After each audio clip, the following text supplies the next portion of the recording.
This is gonna be the final round of my OTS championship, and if you watched the previous round, that was wild. And this is gonna be up against Jordan, and it's gonna be another Primite Blue Eyes matchup. I mean, if they go first, it can be a bit troublesome because we have a lot of grave effects, and they have like a boss monster that negates grave effects. So it can be a bit odd because sequencing your turn can be highly influenced by the way they interact. So he starts with barrel, searches the Lordy,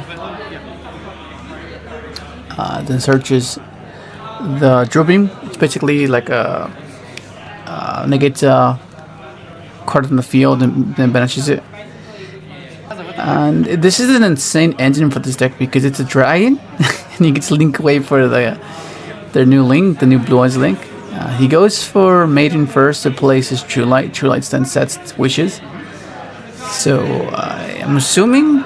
Well, I mean, he's not playing around draw because I would have rolled earlier, you know. So, it's very interesting. Just thinking a bit of what to add. Usually they add. Well, I guess it depends on their hand, but usually they go for like a Veiler if they want to be conservative, right? Assuming they're anticipating that they're not gonna get their search off of the Link, which is what I have, right? I have a hand trap for the Link, and I choose to use it here to cut him off from an additional summon. So if he has another Sage or anything, you know, that means he would have been able to search another Veiler, which would not have been great. That I would have to be playing through two Veilers. So I cut him off from that, and he just goes for summons his Blue Eyes,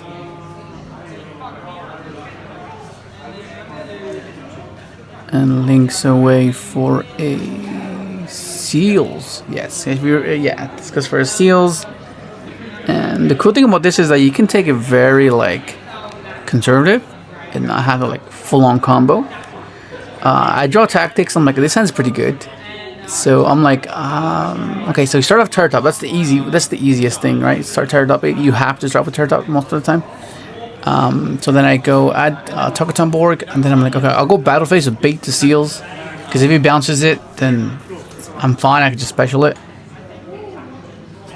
And he's thinking about using his drill beam, but then he contemplates and he goes, no, I'll use Majesty. So basically, he reveals a number of Blue Eyes and then pops the same amount of cards on field. So he pops it, and then the cool thing about Terratop is that all I need to do is control a wind, and Griffin is a wind. So I special my Griffin, and he thinks a bit, and he's like, it's fine. So I special Tokaton Borg, and I right away see an SP line.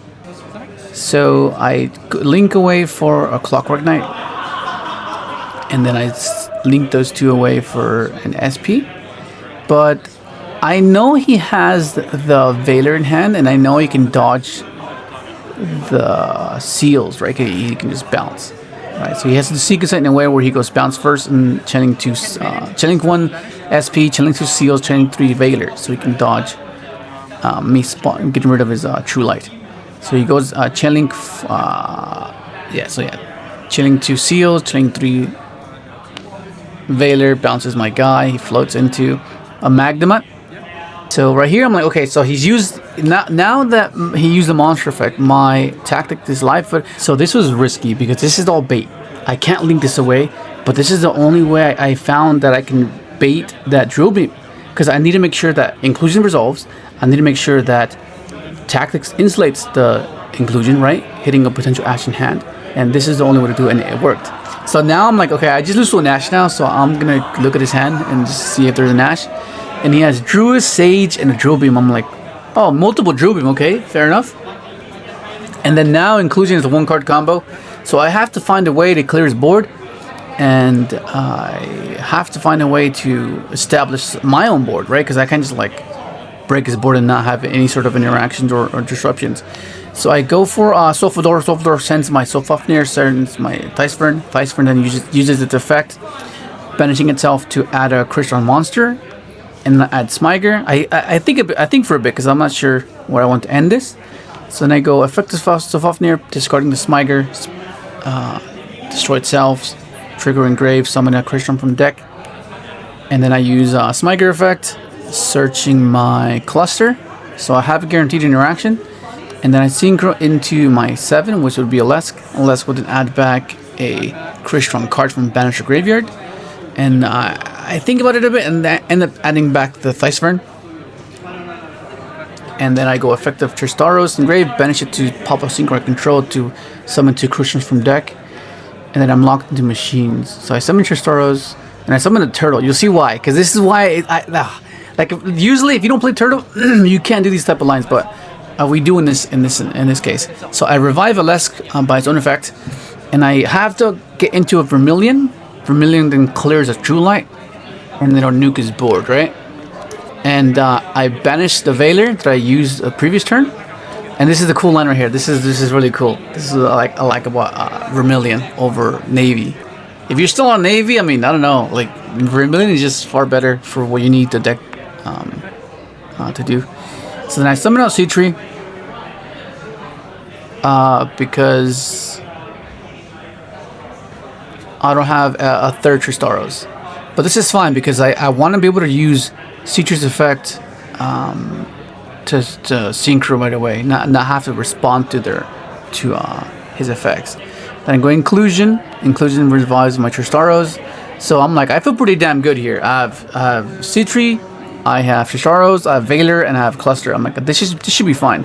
He end phase searches the Kaiser, which is it can special summon itself if he controls a Blue Eyes White Dragon, which is pretty cool. It's a tuner.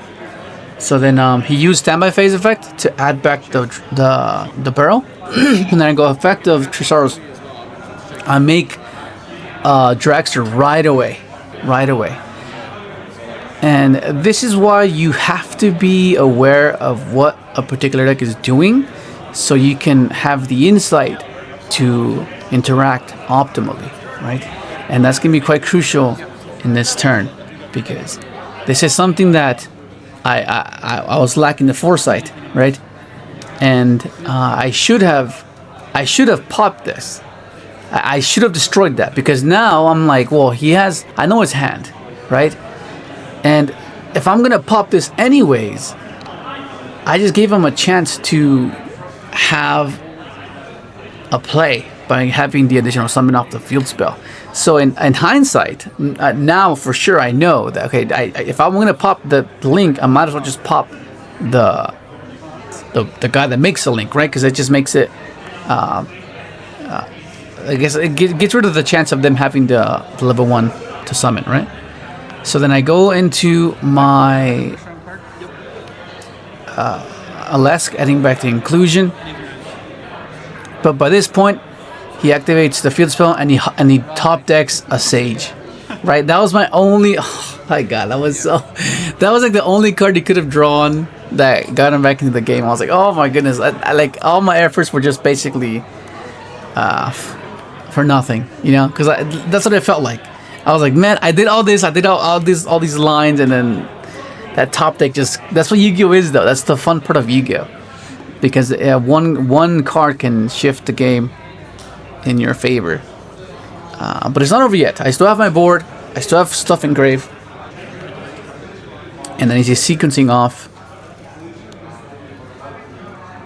Use it to field spell, target a monster he controls, and then dump up Blue Eyes, and then many triggers whenever it's targeted by a card effect. And then summons back a Spellcaster or a Blue Eyes. And then he goes Battle Phase. And that fusion's insane, man. That fusion is so good. I'm contemplating making a build with a trap variant with it. That's pretty cool. The Alesk floats into my Sofofnir. So I know I get to live because I have so many floaters. So then I go Sofofnir effect, and then I summon my Sofodor. Sofodor then dumps Inclusion, so I can use it for the following turn, and then have Smyger. I feel like, I mean, they have good spells and traps already, so I'm not sure what else would Crystron need. I think if Crystron got a synchro that places Cluster, that would be insane. I think that's what they're missing. Hopefully that's the next support, where we get a synchro where we can place Cluster or place Inclusion, right? Could you imagine? That'd be pretty awesome. So then he makes double spirit, and I'm like, oh, this is cooked. He has double grave effect negation. So now I'm like, well, what can I draw here? I can draw a Fenrir. That'll be pretty good. I draw into Fool's Burial, and I think what do I think? I think I should have gone with Fool's Burial first, because I start with Inclusion, because this will get me a Synchron field, which means I can pop multiple cards with Cluster. But he just negates it and then tags out right away into the Omni, and I'm like, okay, fair enough. So then I go Effect of the Turtle to special from hand, and then I special my TEESPRING, and then I go Effect of Smiger. I mean, it was only going to search an Inclusion, and he just negates it. I'm like, okay, fine, fair enough. So then now I go for Fool's Burial, and this can give me access to my Adventure Engine, which I go Effect. I don't use the effect yet. I just go into, I go into Typhon, but at this point I'm like, things are not looking great, because this is the first time I've seen this, and this is the lack of insight, the lack of foresight of what to anticipate, and this is pretty cool. This is the first time I've seen this happen, where they use the guy that protects his dragons from being destroyed for the remainder of the turn and the next turn. Although that's pretty cool. So that's a way to get around the trap, which is that's cool. I didn't really like anticipate that. So I was like, oh, okay, well, now I know. So we're going into game 2. We're sighting right away. If you've been keeping up with the rounds, you're almost aware of how I sight. And whenever I go first, we put in the crossouts and the called by and the one Lancia, just to be able to call by a crossout the Lancia of theirs. And I take these out, and then I'm like, I don't know, something told me to just keep the droplet in. I don't know. And I chose to take out Veilers over the Imperms because of tactics, you know. Which I think I should have just taken out all the Veilers and just kept all the droplets, you know. So then, and of course shuffling with a 60 card pile deck. It's wild. And okay, now we go for the cut. He just puts one card on the bottom. Okay, so then game 2, I go first, and my hand's pretty damn good. I like my hand. I draw the droplet. I open up with Terratop. I really like Terratop in this deck. It's so good. It's like, Terratop is just so far better. You know, it's just so good. It's far better than what Pure can use it for. Because Pure can only dump a name, and this can dump a name, and he drops Chaos Hunter. He drops Chaos Hunter. I'm like, oh my goodness. So this was the gut feeling to keep the droplet in, and I was like, oh, let's go. It might be superstitious, but like, it happened. I was like, this is so good. So I dump first, just to like make it seem like, okay, I don't have an answer for that. And then I go, okay, activate my droplet, negate his Chaos Hunter, and then now I get my Omni in rotation, and I have combo. So, you know, that's the good thing about Cherubini and its versatility. So then I go ahead and summon, because I need to be able to pitch something, and I can't pitch these 2 stars. So I go summon, trigger the Fateful, add an equip spell, so I can discard for the monster search. I think it's at the very end. Yeah, it's at the very end. That's crazy. Then I go Effective Fateful, add a monster, which will add me my Griffin, which is the Omni, while I control an adventure token. I discard the Draco back, and the cool thing about the adventure is that it helps you with spot removal, which is insane. And it plays around Ogre as well with Cherubini. Just put it in a zone where Cherubini points to, and they can't Ogre your Griffin. So then Self-Filter will pop my Trist, right? Dumping my Self-Fafnir and my Theist. And then TEESPRING will search my Smiger, which is like almost always your search, right? To pitch for your Self-Fafnir. Yeah, it made Self-Fafnir an extender, which is insane. I go Self-Fafnir effect, pop itself, triggers engrave when it's destroyed, summon a Crystron monster from deck. Then I go Smiger effect, adds a spell trap, a Crystron spell trap. Add Inclusion adds my cluster, And then this is fairly standard at this point. Make sure that you don't put this guy in the Cherubini zone because it will prevent it from being destroyed and you won't be able to get the effect. So just be mindful of that. So I add back the TEESPRING, and then I'm just trying to get to my end board, which is pop into Synchronized Control, summon 2 Crystron from deck. I summon on my C-Tree because I've burnt my 2 Tristaros. And then I go into a Nova and then an Infinity, and it's cool because you can put it there because it gets protection from destruction, which is really nice. And then I attach the Chaos Hunter, which is okay, you know, it's cool. So I set cluster, and I'm feeling pretty good. I'm feeling pretty damn good because he discarded a card for Chaos Angel, and then I'm like, I have double Omni, a pop, and a Spawn Triplicate, and an Ash. So I Ash this, and then I Resolution, activate the effective Citri, going for a Dragster. I don't want him to like sequence his turn in a way where he can counter this. He goes for the Link, and I just negate it right away. Get it off the field. He activates Wishes. I just negate with Dragster, and then he scoops. I was like, oh, let's do this, man. Let's go. But yeah, that misplay in game 1. Oh my goodness. Yeah, if I were to just pop the Sage, man, just pop the Sage. Okay, so then we're siding. I'm assuming I'm going second. I put all the interactions going second, yeah. And then time is approaching, so we have like 3 minutes left. So we're trying to rush here, and I'm like, hopefully he doesn't have a burn card, because then we're just cooked. We don't play a burn card, so we can't burn them back. So we're gonna need to find a way to push past the burn that he might be able to do. So then we're shuffling, and with a 6-card deck, you kind of have to shuffle like thoroughly, because everything is just not the same as it is in a 40-card build. You have way more engine, you have way more, so you gotta be careful. So then he starts, and I'm like, what is my hand?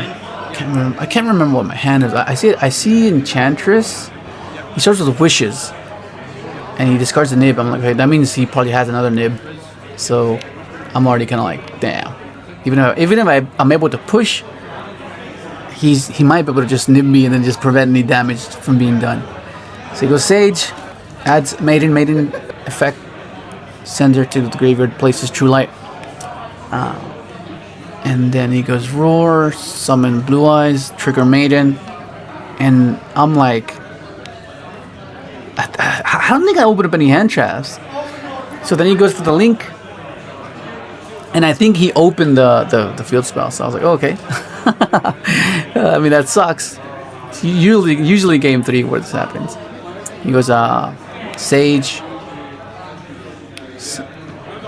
and then dumps the Blue Eyes, and then he's going to Link. No, he's going to synchro into the first Spirit, because then I think he uses the Link to revive the Blue Eyes from the graveyard to make his other Spirit. And then once he's here, I'm like, oh my god, that's double Grave Negation on top of the Omni. So that's 3 interactions to my graveyard deck plus the Veiler and the sets that he has. And I draw into freaking Droll. I'm like, what the hell? So I start with Adventure. I go get my token, and at this point I'm looking at the clock. I'm like, oh no, I don't think he's gonna be able to do it. Like it's time is winding down. There's 30 seconds left, and this is not helping, bro. 60 cards is not helping. I had to freaking dig for the damn Fateful. He then activates True Light, summoning him out his Blue Eyes. I trigger my Fateful to add the Quick Spell. He then goes Drill Beam, and I'm like, okay, well, what can I do here? So I special my Enchantress. And now it's a matter of misplaying. I need him to misplay in some form, some shape or form. I activate the effect of my Sofafnir, and then I pop my token, and then time is called. And that's the last round. Well, I mean, three wins, 1 loss, and a draw. Not so bad. Not so bad. Came 7th place after all, but yeah. If you guys enjoyed these videos, let me know. Thank you for watching.